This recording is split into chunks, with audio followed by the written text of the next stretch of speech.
So hello. Now, if you or your learning community are working to create a classroom that's safe for all students to take risks while learning, this interview is for you. Now, Thomas Newkirk is the author of this amazing book called Embarrassment and the Emotional Underlife of Learning. Now, in our discussion, Thomas is going to share with you the emotions that both limit and support learning and will provide you tools that can limit embarrassment in your classroom. You know, I believe this discussion is so important that you might consider sharing it in your department or team meeting or maybe with your entire school. So let's get started. So Thomas, welcome. Thank you for being here. I know you're in New Hampshire and I'm in Sydney, so this is the way to do it with technology. Great. So welcome. Look, I'm a huge fan of your book, and I think a lot of people that we work with at Unleashed Learning is going to love your book. So thanks for agreeing to talk to me and to talk to us. My pleasure. My pleasure. So let me ask some questions because your book really struck a nerve with me. And one of the things you talked about in your book is you said we should be paying attention to the emotions that underpin learning. And why do you think we should be spending so much time thinking about the emotions that underpin learning? I think they drive learning. I think they're the basis of learning. And if we operate out of fear, if we operate under stress, if we operate with anxiety, I think that dismantles any possibility of learning. I think various hierarchies suggest that. And so I think that to pay attention to that, and certainly in this country, social-emotional learning is becoming a big trend, I think, because people are realizing that if these things are not taken care of, if they're not secure, you know, cognition and certainly experimentation and risk-taking are really difficult. Just reminds me, we do a lot of work, we call it the defective filter. And just if the guard is up, you know, we can't really engage because we're afraid and so that's a new conversation about talking about emotions, probably an old conversation, but an important conversation right now that is coming back. That's why I love your book so much. Now, sometimes I think we can think technique will do it. We just get this technique and, you know, get that into place and do step A, step B, and step C. But I think if people don't feel safe, if they don't feel welcome, they don't feel perfectly safe, but if there's not a basis of safety, I think people just clam up. They won't take the risk. They won't put themselves out. I know that's true for me. If I'm in a learning session and my guard is up, I'm a little bit hesitant to engage or fully participate. So I think that's the truth and I'm an adult, so imagine young people. Imagine if English is not your first language and you're asked to speak up. How safe do you have to feel, or how easy it is to feel embarrassed in that kind of situation? And how do we create structures where people are safe to take that step out? That's the huge question. That is the great question. So, you know, you said in the book that embarrassment might be the enemy of learning. Can you explain why, and you allude to it already, but why do you believe that embarrassment might be the enemy to learning? Because I think we all have a predisposition to play it safe. And maybe it's not embarrassment, but fear of embarrassment.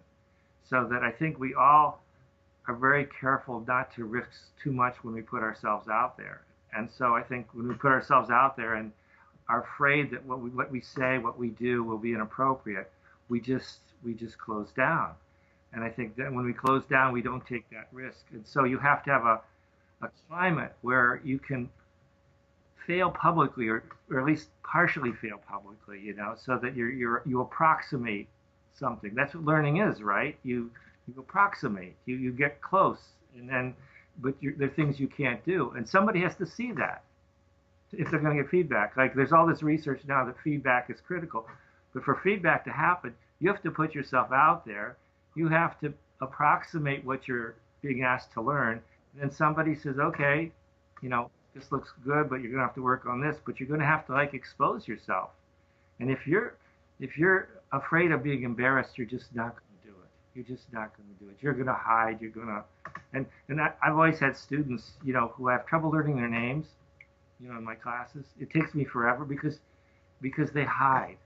You know, they sit at the back of the room, and it takes me forever to learn who they are. And I think they've learned how to hide, and that's fear of being embarrassed, fear of stepping out, so you hide.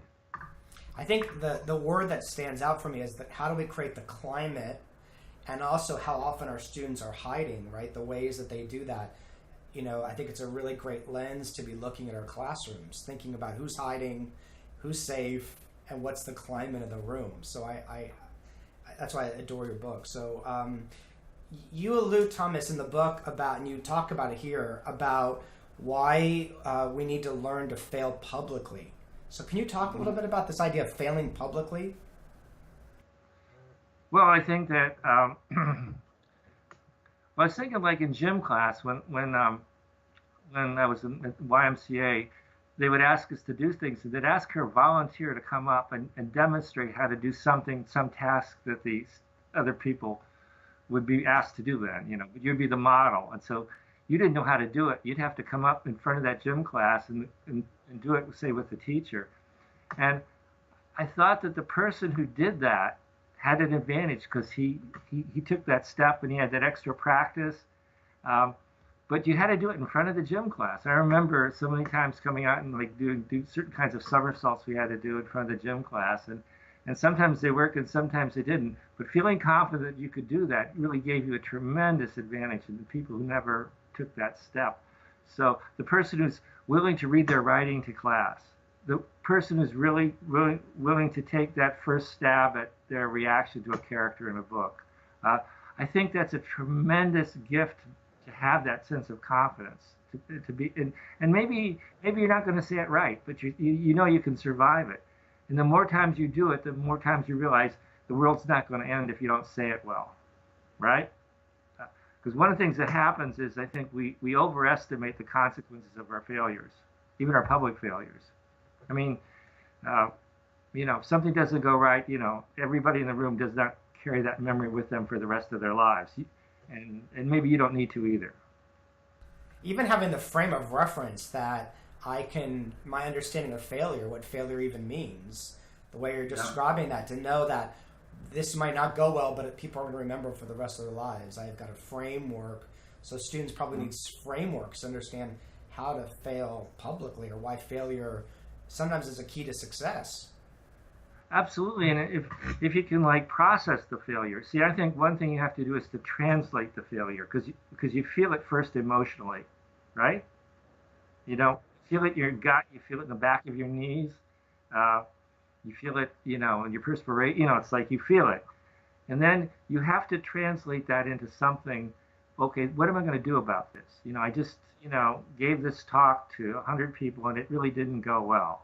What am I going to do about it? And so to get beyond the emotion, to translate that into action. Okay, looking forward, what do I do next? And I think when you look at great athletes, and I have a chapter on athletes in the book, what they have is they have a whole team around them to help them do that. Maybe their psychology helps them, but they have coaches that help them, okay, look forward, reset, what do we do? Maybe make some changes based on this. But maybe wipe that memory slate clean and just go forward. And you watch great athletes, and they're able to move forward from a very, very public failure. And I think having a team that can help you do that, and having a process of verbalizing, writing about it, analyzing it, so that you don't just carry that in an emotional way. I think that's so important. Also, you do it in community when you describe it that way, that it's not an isolated process, that you've got people to process it with, you've got probably your team members, your coach, so everybody's on the same page supporting your success. And I love that chapter that you write a lot about athletes, because I think as teachers we can have that same approach from what you write about in the book, about how to create a culture or a climate that does that for everybody. It's a great metaphor.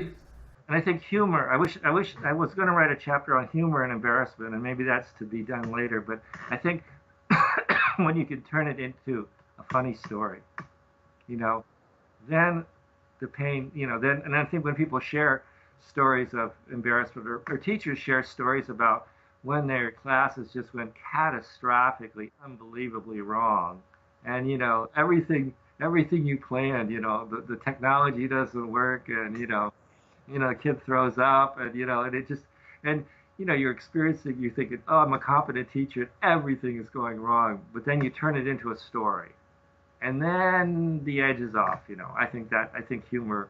And I wanted to interview comedians, and just see how they use their own embarrassment for comedy, because I think embarrassment and comedy are so closely tied together, and comedy is a way of dealing with embarrassment. It also, when you say that, it makes me think the importance of the teacher, the students seeing the teacher as a human being as well, and then it's shared vulnerability because we're all humans in this. Yeah, I think like in writing, if you write something and share it with your students, and so they see you saying, okay, that could have gone better, or that ending really doesn't work, so that you're kind of demonstrating that I don't have all the answers. One thing I think, for teachers, say, to read something that's a difficult text for the first time, and say, I was really confused by that, but then I read it a second time.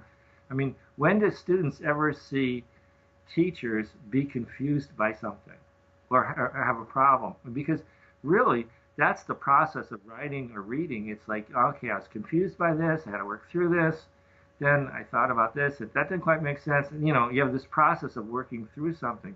But when do kids ever see that? They need to see it, I think. They need to see it. They need to see our own vulnerability and our own processes. Fantastic. Mm-hmm. Well, look, let me ask you the last question, because I love this in your book, and I got to read.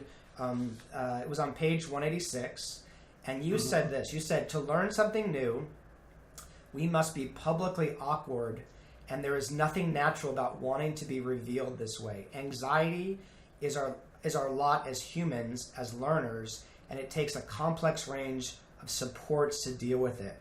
So my question is, what advice do you have for teachers to create a classroom that's safe for everyone to take risks while learning?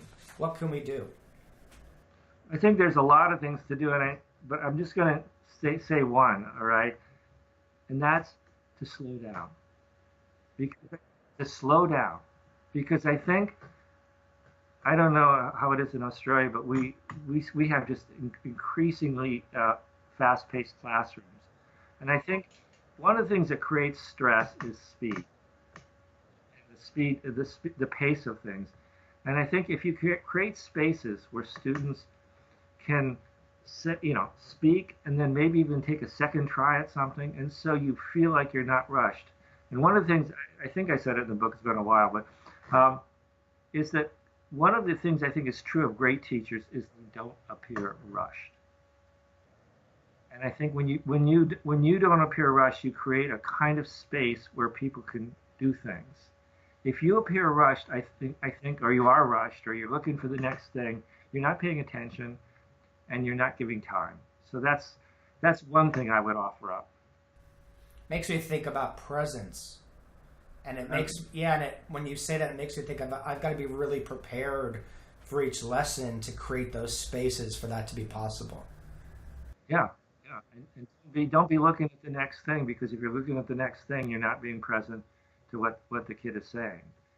One other thing I might mention is I think sometimes low-risk ways of getting into the classroom, like after an exercise or after, say, a free write, I might just go around the class and have everybody say in a sentence what they wrote about. So I get to hear everybody in the class speak.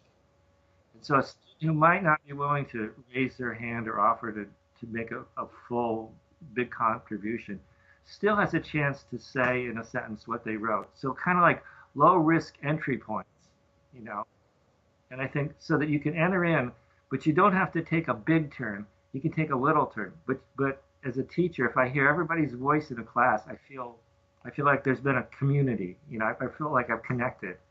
So kind of like low-risk entry points. How can you find those? That would be another thing I'd recommend. It's a fantastic term, low-risk entry points. I love that. I'm going to share that with people with your work. Sure, you can take it. It's fantastic. Well, I'm going to share. I'll make sure we know where it's coming from, but we're going to be sharing that. So, well, look, Thomas, we could spend a long time, but this book, I think it's so important because we don't talk enough, I think, about the emotions of learning. And so I'll put a link so people know about the book. Thank you for the work you do. We are cheering you on. And for everybody who's watching, I'll put a question on the bottom that people can respond to based on the conversation and some links that will support them. So from one side of the world, Thomas, to the other, thank you for your time. Thank you. It's been a pleasure. And we'll be talking to you soon. Great. Thanks, Thomas.